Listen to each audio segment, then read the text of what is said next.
सभी customer best है, मैं तो कहूँगा। ऐसा कोई कस्टमर नहीं, कस्टमर भगवान है, उस हिसाब से उसको सर्विस देना चाहिए। वो अपने दरवाजे तक आया है तो अपने को सर्विस तो देना ही है। फिर सर्विस इंडस्ट्री में अगर आपने कस्टमर को भगवान नहीं समझा तो फिर आप बिजनेस नहीं करते। जो पेट्रोल गाड़ी का रिसेल वैल्यू है वो 5 साल बाद इलेक्ट्रिक गाड़ी का नहीं मिलता। जितना मैंने ऑटो पार्ट्स के बिजनेस में पैसा बनाया नहीं, उतना मैंने बाइक सेलिंग में पैसा कमाया, और जितना मैंने नाम ऑटो पार्ट्स में बनाया नहीं, उतना मैंने बाइक सेलिंग में नाम बनाया। इन लोगों को लगता है कि मेरा पेट्रोल बच रहा है, ये बच रहा है, कॉन्फिडेंस आपको रात को निकलने में पेट्रोल गाड़ी का रहता है, काफी लेके जाने को, इलेक्ट्रिक गाड़ी पे नहीं रहता है। Hello and welcome back to our channel. Today we have Mr. Deepak Khadke, also my dad.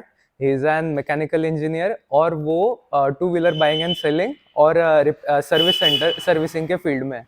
आज हम काफ़ी वाइड टॉपिक्स के बारे में बात करने वाले। We will be talking about vehicles का फ्यूचर क्या है, इलेक्ट्रिक व्हीकल्स चलेगी नहीं चलेगी, उनके cons losses, hydrogen vehicle possible है कि नहीं। Alright, so and also he is the second engineer graduate in of our on podcast. show. अरे, ओ, एक शॉर्ट इंट्रो आपका। मेरा नाम दीपक जगदीश खड़के है। मैं सन 2004 साल से इस बिजनेस में हूँ। मैकेनिकल इंजीनियरिंग करने के बाद मैंने खुद का कुछ करने के हिसाब से ये सेटअप में रन हुआ हूँ, और अभी तक मैं 3 शॉप्स का इधर डेवलपमेंट किया है, और आगे भी 2-3 शॉप्स और ओपन करने की मन में चाहत है। तो मैकेनिकल इंजीनियरिंग के बाद ये फील्ड क्यों, टू व्हीलर्स? एज मैं मैकेनिकल इंजीनियरिंग करने के बाद पुणे में बहुत कोर्सेज किए थे।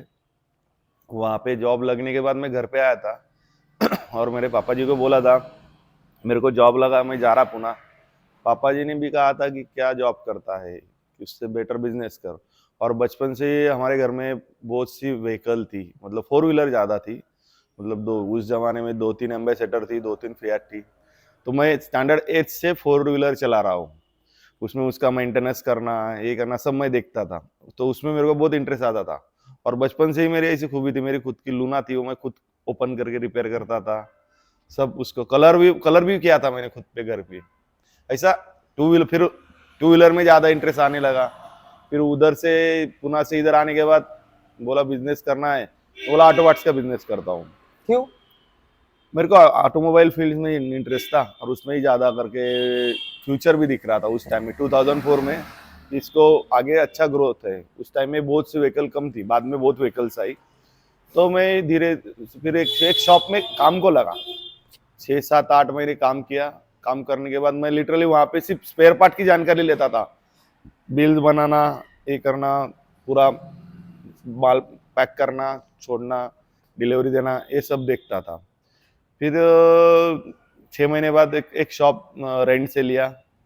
रेंट से लेने के बाद फिर घर से कुछ ज़्यादा इन्वेस्टमेंट नहीं लिया मैंने, थोड़ा बहुत ही इन्वेस्टमेंट लिया, मतलब ज़्यादा पैसे नहीं लिया।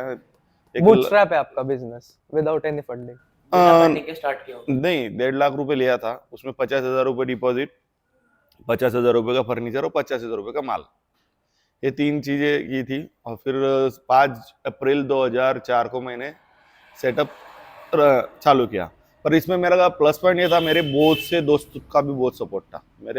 मेरा फ्रेंड सर्कल बहुत बड़ा था। बिजनेस डेवलपमेंट करने के लिए दोस्तों का भी बहुत सा हेल्प हुआ, फैमिली का भी सपोर्ट बहुत अच्छा था। फैमिली के भी बहुत से कॉन्टैक्ट्स थे, और इस कॉन्टैक्ट की वजह से बिजनेस ग्रो करने में कुछ ज़्यादा टाइम नहीं लगा। हाँ, टाइम इस बात का लगा कि कैसा, मतलब ये फील्ड में मैं मेरे फैमिली से पहला ही पर्सन था, तो इस फील्ड में इन्वेस्टमेंट कम में कैसा बिजनेस बढ़ाने का, इसमें मेरे को बहुत टाइम लगा। और स्टार्टिंग में सबसे हार्ड पार्ट क्या लगा? स्टार्टिंग में सबसे हार्ड पार्ट इस बिजनेस का, मतलब ऑटो पार्ट्स का बिजनेस तो चालू करना है, पर पार्ट्स के बारे में नॉलेज नहीं है, कौन सी चीज को क्या कहते हैं वो तो थोड़े बहुत मालूम था, और उसको परचेस कहाँ से करते हैं और सेल कहाँ पे, मतलब सेल कितने में करते हैं, फिर इसका ही नॉलेज लेने के लिए एक जगह पे काम पे लगे थे। काम पे लगने के बाद एक्सपीरियंस आते चला, फिर वैसा है। कस्टमर्स कैसे मिले? और स्टार्टिंग में जान पहचान वाले ने बहुत अच्छा सपोर्ट दिया, फिर धीरे धीरे सीखते गए। मगर इस इंडस्ट्री में क्या है, ये सर्विस इंडस्ट्री है। अगर आप ऑटो पार्ट्स फील्ड में काम करना चाहते हो तो एक तो दो ही टाइप के काम हो सकते हैं। एक तो होलसेल, रिटेल काउंटर पे आपको डिपेंडिंग मैकेनिक के ऊपर रहना पड़ता है और वो मैकेनिक के हिसाब से चलना पड़ता है, क्योंकि वो बात मन में बहुत खटक रही थी कि चलो ठीक है, मैकेनिक भी कोई तो भी दो पर्सन है, वो उसको भी काम के लिए, पर वो उसको बता बता के थकते थे कि जेन्युइन चीज है, दाल हो दाल नहीं, हमको यही कंपनी का होना, उस टाइम में यही कंपनी का होना, ऐसा करता था। तो उस ये प्रॉब्लम बहुत सफर करने पड़ी। और तीसरा बात, बहुत बड़ी बात, मतलब मैकेनिक्स एक बार उधार लेके गया कि पैसे नहीं लाके देता था। वो बहुत बहुत मतलब टेंशन वाला बात रहता था। उससे फिर दो दो बातें हो जाती थी, फिर वो कैसे पैसे मिलते थे और फिर वो आना बंद कर देता था, ऐसी बात होती थी। मतलब आपके कोई भी फैमिली बिजनेस बैकग्राउंड इस बैकग्राउंड में नहीं थे? नहीं, कोई भी नहीं। फिर भी आपने नया बिजनेस स्टार्ट किया, तो वो आपको कैसा मन में एक फीलिंग आई होगी कि हाँ वो क्या था उस वक्त में? His interest ना। मतलब मेरे फैमिली में बिजनेस, मेरे अंकल लोगों का मेडिकल शॉप्स थे, मैंने ही अलग फील्ड चॉइस किया था। और उस टाइम में कैसा था, ऑटो पार्ट्स के शॉप्स भी बहुत कम थे 2004 में, फिर 2006 7 8 में बहुत बढ़े, फिर अभी लॉकडाउन के बाद ज्यादा ही बढ़ गए। मगर इन्वेंट्री बहुत है इस फील्ड में। आप एक कंपनी का 50-60 गाड़ी है, अच्छी इंडिया में 5-6 कंपनी अच्छी रन हो रही है, सबका गाड़ियों का आप स्पेयर पार्ट रख नहीं सकते हो, और सब गाड़ियों का स्पेयर पार्ट रखना बाद भी कंपनी भी माल प्रोवाइड नहीं कर सकती है, अगर रखना चाहो तो भी। और ऑटो पार्ट्स के बाद आप two wheeler buying and selling में उतरे, तो वो जर्नी कैसे? मैं टू व्हीलर बाइंग सेलिंग में आने का एक बड़ा रीजन था। मतलब जस्ट मैंने 2009 में 10 में मैं नगर जिले में मैंने मतलब एक कॉन्ट्रैक्टरशिप करने के लिए गया था। ये सब काम मम्मी देख रही थी, मेरी मम्मी जी, और मेरे वाइफ का भी और पापा का भी अच्छा सपोर्ट था, वाइफ का भी और मम्मी का। तो बोले तुम जाओ उधर। तो मैंने 2010 में नगर जिले में रोड के काम लिए थे हमने, वो पार्टनरशिप में हम देखने गए थे। तो वहाँ पे मैंने 11 महीने काम किया। फिर आने के बाद इधर का थोड़ा बिजनेस डिस्टर्ब था, फिर उसको भी रन में लाया और सोच रहा था कि इस one chair sitting all working करना है। अभी एक चेयर से मैं 2 बिजनेस कर सकूं, ऐसा ही बिजनेस करना है। वो हिसाब से ऑटो पार्ट्स के साथ में मैं फिर बाइंग सेलिंग का काम किया। और मेरा जो प्रीवियस मतलब फर्स्ट शॉप है वो रिंग रोड पे, जलगांव में। रिंग रोड पे उस टाइम में, अभी भी रिंग रोड पे डॉक्टर के दवाखाने हैं, लैब्स है, और तीसरे ऑटो कंसल्टिंग के शॉप्स है, और अभी गोल्ड ज्वेलरी वाले वगैरह आ रहे हैं। तो जिस कारण अगर रिंग रोड फेमस है वही काम करेंगे, अपने को आसान जाएगा, इस हिसाब से मैंने बाइंग सेलिंग का काम चालू किया। उसमें मेरे को बहुत सा 2-3 लोगों का अच्छा सपोर्ट भी मिला। उसमें शुरू स्टार्टिंग में तो हमने 1-2 आदमी से फंसे भी हम, जिसने स्टार्ट करने लगा वही हमारे 25-30 हजार लेके भाग गया। फिर मैं था, मेरे साथ में एक मेरे आसिफ भाई थे, उन्होंने अच्छा थोड़ा बहुत, हम दोनों ने 4 साल अच्छा रन किया। फिर दूसरे एक दूसरे में बाइफरकेट हो गए अलग अलग। और बाइंग सेलिंग में जितना मैंने ऑटो पार्ट्स के बिजनेस में पैसा बनाया नहीं, उतना मैंने बाइंग सेलिंग में पैसा कमाया, और जितना मैंने नाम ऑटो पार्ट्स में बनाया नहीं, उतना मैंने बाइंग सेलिंग में नाम बनाया। एक ही रखा था उसमें, किसी को फंसाने का नहीं। गाड़ी लेंगे ना, सामने वालों को बोलेंगे कि गाड़ी पूरा ओके करके ही देंगे। सेकंड थिंग, उसमें कुछ भी काम, सेकंड थिंग उसके पेपर में कुछ भी मैटर नहीं रखेंगे। अभी तक भी वही प्रिंसिपल चल रहा है। और वो बोला मार्केट से महंगा, हम मुंह पे बोलते 1000-2000 रुपए हमसे महंगा, मगर आपको 10,000 लगाने की जरूरत नहीं पड़ेगी। हम किसी को फंसाते नहीं, इतना टाइम भी नहीं हमारे पास, ऐसा बोलते हम, और नहीं है उतना। एंड देन वर्कशॉप की बात तो ऐसे आई कि 2018 में मेरा एक दोस्त आया था मेरे साथ में, एक्सिस बैंक में काम करता था, फराग चौधरी करके। तो उसने कहा था, उसके सामने मैंने 5 गाड़ी लिया, ऐसा लाख रुपए एडवांस पेमेंट दिया। तो उसने मेरे को बोला कि पेमेंट लगता होगा तेरे को, बोला। तो फिर मेरा उसने एक्सिस बैंक की तरफ से 20 लाख रुपए का ओवरड्राफ्ट लोन सैंक्शन करके दिया। फिर अगस्त सितंबर में हुआ, तो फिर अभी 20 लाख रुपए आ गए। अभी 20 लाख रुपए का क्या करने का, लोन तो सैंक्शन है, मतलब हाथ में पैसा दिख रहा है, बिजनेस तो एक्सपेंशन करना है। फिर सोच रहा फिर जनवरी में हमारे एक नांदेड़कर साहब है औरंगाबाद के, उन्होंने एक ट्रेनिंग लगाया था। तो वो ट्रेनिंग में हमको जैसे ऑटो पार्ट्स का ऐसा ये था, ऑटो पार्ट्स के बारे में ट्रेनिंग था। तो वो ट्रेनिंग में हम गए, तो मेरे साथ में एक ऐसा राउंड टेबल पे एक बाजू में एक पर्सन बैठे थे, वो प्राची ऑटोमोबाइल्स करके औरंगाबाद के 10 शॉप के ओनर है। तो उनसे मेरा डिस्कशन हुआ, आप 10 शॉप कैसे मैनेज कर दो। फिर उसके बाद मेरे दिमाग में आया कि चलो अपन भी एक और वर्कशॉप खोलते हैं। और मेरा पहले से ही मन था कि अगर ऑटो पार्ट्स का बिजनेस करना है तो एक खुद का वर्कशॉप होना, क्योंकि आपको डिपेंडेंट नहीं रहना पड़ेगा किसी के ऊपर।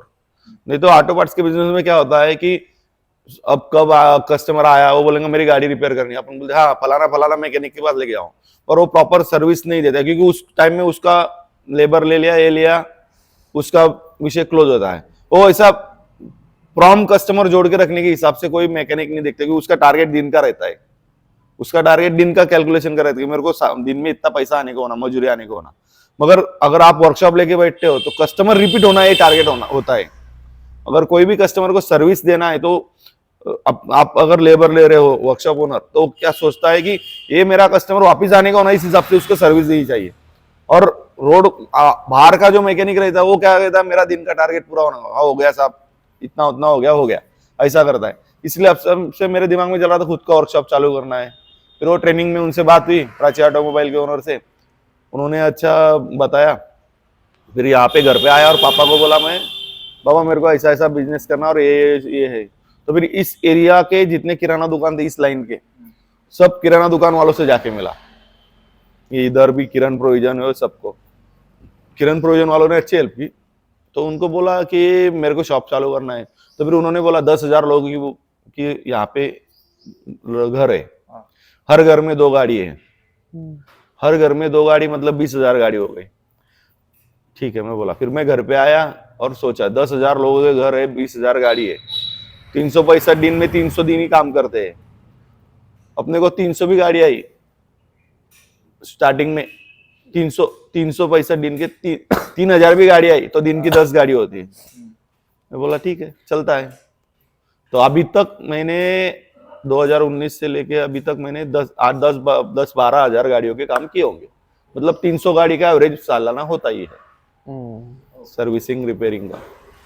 मतलब आपको हर लाइफ के हर स्टेज में ग्रो करने में किसी ना किसी ने साथ हाँ, दिया। बहुत अच्छा एक हमेशा एक ग्रुप ऑफ पीपल था जिन्होंने हाँ। बिजनेस में हमेशा आपको दोस्त लोगों का बहुत अच्छा सपोर्ट रहा। बिजनेस में तो बहुत सारे दोस्त मिले मेरे को, और मैंने वो जुड़ा के रखे।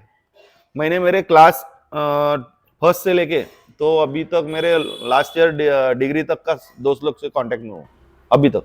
आजकल दोस्त सिर्फ इंस्टाग्राम और व्हाट्सएप तक ही सीमित हो गए, उनके लिए आप कुछ मैसेज की हाँ अभी दोस्ती और भी देरी की जा सकती है, साथ में बिजनेस स्टार्ट किया जा सकता है? किया जा सकता है। आप कोऑर्डिनेशन अच्छा रखो एक दूसरे में। आप सिर्फ फोन पे और इसमें हाय बाय उसमें नहीं चलता है, आप फेस टू फेस मिलो।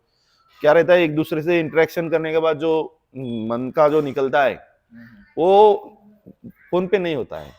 और इस दुनिया की तरफ भी प्रैक्टिकल देखो और टाइम का मेजरमेंट करो। इस टाइम में मेरे को इतना होना ही है, टाइम के पीछे दौड़ो। टाइम के अगर आप मतलब हम अभी भी सोच रहे हैं, मैं खुद सोचता हूँ मैं 10 साल पीछे हूँ कोई भी चीज में। मेरे को ऐसा लगता है कि ये शॉप का डिसीजन मैंने 10 साल पहले लेना चाहिए था, क्योंकि मैं टाइम के बारे में सोचना बहुत कम कर दिया था बीच में कुछ दिनों में। क्योंकि क्या रहता है, एक साइक्लिक प्रोसेस में क्या रहता है, अर्निंग सोर्सेस जनरेट करने में आदमी लग गया और फैमिली का आपको प्रेशर आ गया ऊपर से, मतलब फैमिली को भी लेके चलना है, तो फिर आदमी टाइम देखना भूल गया, तो उसमें पीछे चल रहा है। टाइम बहुत इंपॉर्टेंट फैक्टर हर चीज में। और आपके इतने सालों के इसमें आपके टॉप 3 सबसे अच्छे लेसन्स जो आपने सीखे? मैंने तो यही सीखा, लोग जुड़ा के रखो, अपने आप सब काम होता है। किसी से भी ऐसा मतलब मैन टू मैन रिलेशनशिप बहुत अच्छा रखो, कोई भी पर्सन से, उसमें मेरे को बहुत अच्छा सपोर्ट मिलता चला। और एज अ मतलब ह्यूमन आप किसी से भी अच्छा बिहेवियर करो। बिजनेस में तो भी यही बात है, आप बिजनेस में हो और अगर आपका बिहेवियर अच्छा है, बॉटम से अभी मेरा वर्कशॉप के जो मतलब जो आदमी है उनसे भी मैं बड़ी फ्रैंकली रहता हूँ, उनका बॉस बन के नहीं रहता हूँ। चल भाई, और उसका भी, और हर एक का सुन लेता हूँ, मतलब उसका क्या कहना है। अभी कल का ही विषय था हमारा, एक कस्टमर आया, बोले ये ऐसा ऐसा हुआ और ऐसा ऐसा बोला उसको, वो चला गया, बोले उसको हमने ये पैसे बोले, ये बोले। तो थोड़ा मैनेजर रख के बोले यार इतना, सर बोले इतना कम रेट दे के भी या जेन्युइन चीज दे के भी लोगों को ऐसा लगता कि पैसे ले रहे, पैसे ले रहे, क्या करने का, मतलब उसकी सोच। तूने तो काम किया ना, मगर मैंने उसको क्रॉस नहीं किया, तूने क्यों जाने दिया, क्यों ये किया, ऐसा ऐसा नहीं, उसकी सोच। नेक्स्ट टाइम 10 मिनट बाद वही कस्टमर रिपीट आया, बोला आएगा वो, घूम घाम के इधर ही आएगा। आपकी पर्सनल जर्नी में हमने कुछ मिस कर दिया? जो मतलब आप और बताना चाहोगे लोगों को कि इस तरह से और आप ग्रो कर सकते अभी ये फील्ड में बहुत सी बातें बहुत बदल है, मतलब बदलाव है बहुत। और बदलाव में ऐसी बात है कि अभी इलेक्ट्रिक में का कंपटीशन बहुत अच्छा आ गया है इस फील्ड को। और इलेक्ट्रिक के कंपटीशन में अभी तक हम भी ये नहीं कर पा रहे हैं जज कि इलेक्ट्रिक किस हिसाब से आगे जाएगा। गवर्नमेंट भी बहुत अच्छी उसको फैसिलिटी प्रोवाइड कर रही है, सब्सिडीज वगैरह दे रही है। इलेक्ट्रिक का आज कितना, मतलब उसका कितना चलना है, ये अभी तक बड़ी बड़ी कंपनियों को जो बैटरीज बनाती है उनको भी गेसिंग नहीं आ रहा है। और हम सर्विस स्टेशन लेके बैठे हैं, हम पेट्रोल गाड़ी भी रिपेयर करते हैं, इलेक्ट्रिक भी गाड़ी रिपेयर कर सकते हैं। और उसमें तो उनको उल्टा ज्यादा खचखच कम रहेगा, सिर्फ टायरों का काम रहेगा, स्टीयरिंग का काम रहेगा। बाकी तो उसमें जो भी डैमेज हुआ वो सर्किट प्लेट बदली करो, मोटर बदली करो, ये है। इसमें तो भी ब्लॉक, इंजन ये सब काम है, उसमें वो उतना कुछ नहीं रहेगा। Braking system, steering, shock ops और तुम्हारा ज्यादा सस्पेंशन का काम। हमारे इंडिया में लोग इलेक्ट्रिक गाड़ियां इसलिए ले रहे हैं क्योंकि उनको लगता है कि रोज के पेट्रोल के 100-200 रुपए खर्चे बचेंगे। मगर क्या सच में बचता है? अगर आप ऑल ओवर लास्ट में देखें, लॉन्ग रन में अगर आप पेट्रोल गाड़ी का और इलेक्ट्रिक गाड़ी का 5 साल का एवरेज निकालेंगे, आपको 5 साल में नॉर्मल पर्सन का, जो गाड़ी जिसका घर टू ऑफिस या घर टू मतलब कम घूमता है, वो पर्सन को ऑल एन एवरेज 4-5-6 हजार रुपए का फर्क पड़ता है। पर उसको उसमें सस्पेंशन में उसको ये नहीं कर सकता है। जो पेट्रोल गाड़ी का सस्पेंशन अच्छा है वो इलेक्ट्रिक गाड़ी नहीं दे सकती आपको। जो कॉन्फिडेंस आपको रात को निकलने में पेट्रोल गाड़ी का रहता है, कहाँ पे लेके जाने का, वो इलेक्ट्रिक गाड़ी पे नहीं रहता है। और जो पेट्रोल गाड़ी का रिसेल वैल्यू है वो 5 साल बाद इलेक्ट्रिक गाड़ी का नहीं मिल सकता है। इन लोगों को लगता है कि मेरा पेट्रोल बच रहा है, ये बच रहा है, मगर वो सिर्फ अपन बोलते हैं ना, मराठीत म्हणतात क्षणिक सुख है, थोड़े टाइम के लिए अच्छा लगता है। इलेक्ट्रिक बाइक का कभी भी आप ये बात सोचो कि वो कंपनी 5 साल का वारंटी दे रही है, तो 5 साल का ये वारंटी नहीं है कि 5 साल आपकी गाड़ी 110 किलोमीटर चलेंगी या नहीं चलेंगी। पहला साल 110 चलेंगी, दूसरे साल वो 80 पे आएंगी, तीसरे साल वो 70 पे आएंगी, चौथे साल वो 60 पे आएंगे, तीसरे साल वो 30 पे आएंगे। फोन के बैटरी की तरह। हाँ, अपना ये मोबाइल का बैटरी कैसा पहले अच्छा चलता, फिर धीरे धीरे कम होता, वैसा। फिर उस टाइम में आपको रिप्लेस नहीं होगा। आपका बैटरी जब शॉर्ट होगा 5 साल में तो ही रिप्लेस होता है। और उसका मेंटेनेंस इलेक्ट्रिक बाइक्स का रेगुलर बाइक से भी ज्यादा है। वो मेंटेनेंस का भी खर्चा दौड़ो। टायर पंक्चर निकालने के लिए अगर आप गए तो इसका 50 रुपए में टायर पंक्चर निकल जाता है, उसका 150 रुपए चार्ज करते हैं। मोटर हब सब खोलने का और लगाने का, ये सब खर्चे जोड़ा जाए तो इलेक्ट्रिक बाइक्स इंडिया के रोड के हिसाब से कन्वीनियंट नहीं है। लोगों को सिर्फ लगता है कि मेरे पैसे बच रहे।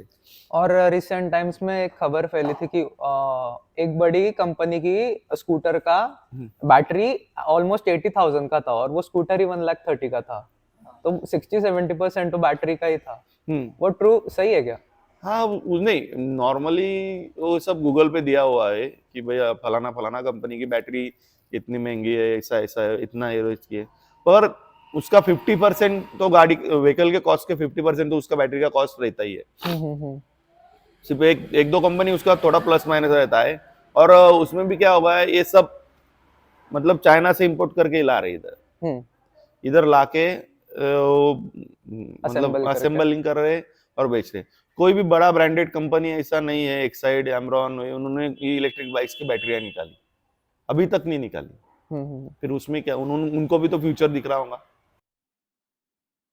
आपके हिसाब से इंडिया में आपका पर्सनल व्यू क्या है कि बाइक्स चलेगी कि नहीं?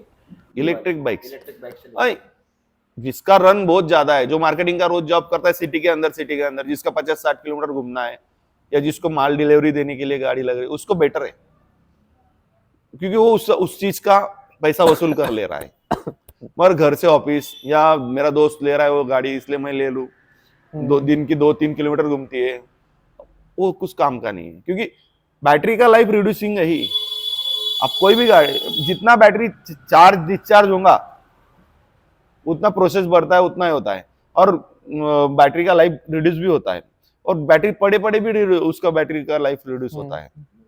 तो फिर वही चीज लागू पड़ती है इस सब चीज। और कोरोना के बाद रिसेंट टाइम्स में एक ऑब्जर्व किया कि पेट्रोल व्हीकल के प्राइसेस बहुत ज्यादा चले गए ऊपर। अचानक से इतने बढ़ गए। नहीं, इंडियन गवर्नमेंट ने नया लॉ मतलब डिक्लेयर किया था as per pollution point of view से, कि अभी तक BS4 नॉर्म चल रहा था, तो उसमें बाद में अभी BS6 नॉर्म चालू किया। BS6 नॉर्म में नया टेक्नोलॉजी यूज हुआ, उसमें गाड़ियों में बहुत से चेंजेस हुए। तो बहुत से चेंजेस होने के बाद जरा ये BS6 BS4 सबको नहीं समझ पाएगा, थोड़ा उनको समझा दीजिए। तो उस हिसाब से गाड़ियों के रेट बढ़े। अभी रहा BS4 BS6 का विषय, तो BS4 एक पोल्यूशन नॉर्म्स है, उसमें व्हीकल में से जो निकलता है कार्बन डाइऑक्साइड वगैरह है, उसमें उसका लेवल मेंटेन किया था। अभी उसका भी लेवल अपने को एनवायरनमेंट के हिसाब से ज्यादा हो रहा था, तो फिर गवर्नमेंट ने BS6 टेक्नोलॉजी की गाड़ियां लॉन्च करने को बोला। उसमें आपका जो कंबशन चेंबर में फ्यूल जलता है ना, उसमें जो कार्बन डाइऑक्साइड निकलता है वो कम से कम निकलना चाहिए, उस हिसाब से गाड़ियां डिजाइन करने को बोला कंपनी वालों को। तो वो हिसाब से कंपनी वालों ने फिर जस्ट 4 व्हीलर का टेक्नोलॉजी 2 व्हीलर में भी यूज किया। एक ECM दिया, मतलब ECM मतलब व्हीकल का ब्रेन। बाद में एक पेट्रोल के जगह, कार्बोरेटर की जगह पे इंजेक्टर दिया, टैंक में पंप दिया, प्रोवाइड किया पेट्रोल टैंक में। पंप जब पेट्रोल लेता है, स्प्रे इस इंजेक्टर के पास देता है, ECM उसको देता है, सूचना देता है, फिर वो पंप चालू होता है। पंप चालू होने के बाद वो इंजेक्टर में इंजेक्टर में पेट्रोल भेजता है, फिर इंजेक्टर ब्लॉक के अंदर स्प्रे करता है पेट्रोल, तो फिर गाड़ी चलती है। उसमें कम पेट्रोल में ज्यादा चलती है गाड़ी, ऐसा ये BS6 टेक्नोलॉजी है। तो ये इसी कारण गाड़ियों के रेट बढ़े। और क्या फ्यूचर में कम हो गए या फिर नहीं, constant? रेट तो कम होना मुश्किल है, क्योंकि व्हीकल का डिमांड इतना है, और टेक्नोलॉजी अलग अलग और आएंगी, क्योंकि पेट्रोल व्हीकल को भी इलेक्ट्रिक व्हीकल से कम्पीट करना है। तो उस हिसाब से इन्होंने ये टेक्नोलॉजी लाने के लिए माइलेज भी इसमें अच्छा मिलता है, पर किस पर्सन को माइलेज मिलता है, जो पेट्रोल की भी एक पर्टिकुलर लेवल मेंटेन रखे और गाड़ी का बैटरी अच्छा रखे। ये तो बहुत से लोग कम पेट्रोल डालते हैं, तो पंप का लेवल तक अगर पेट्रोल नहीं आएगा तो पंप क्या पेट्रोल फेंकेगा आगे, तो कीमत बढ़ने के चांसेस तो नहीं लगता है कम गाड़ियों की। और पेट्रोल के चार्जेस क्यों बढ़ गए? पेट्रोल के तो जागतिक पातळी का विषय हो, बड़े क्या कम हो गए फ्यूचर में? वो नहीं हम बोल सकते, वो गवर्नमेंट के ऊपर डिपेंड करता है। और क्योंकि कम एक बोलते ना, महागाईचा रेशो मेंटेन ठेवण्यासाठी पेट्रोल फार महत्वाचं असतं। उसमें ज्यादा भी सडनली ड्रॉप नहीं कर सकते हो,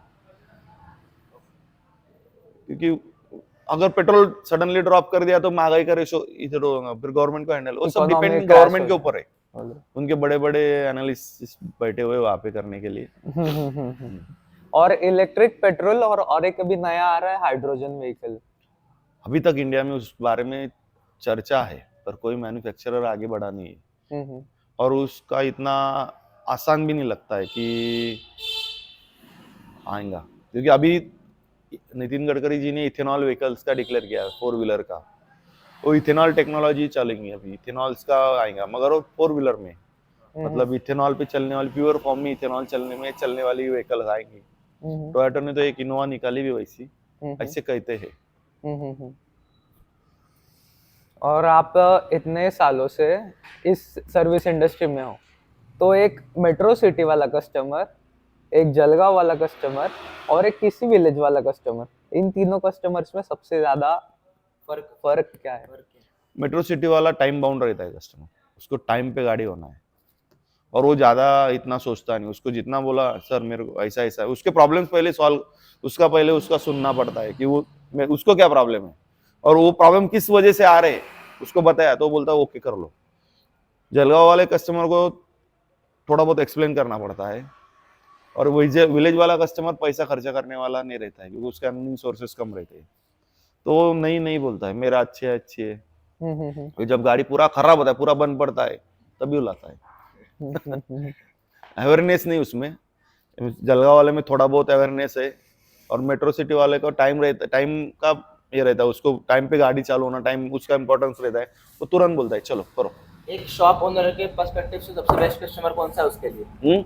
एक शॉप ओनर के पर्सपेक्टिव से उसके लिए सबसे बेस्ट कस्टमर कौन सा है?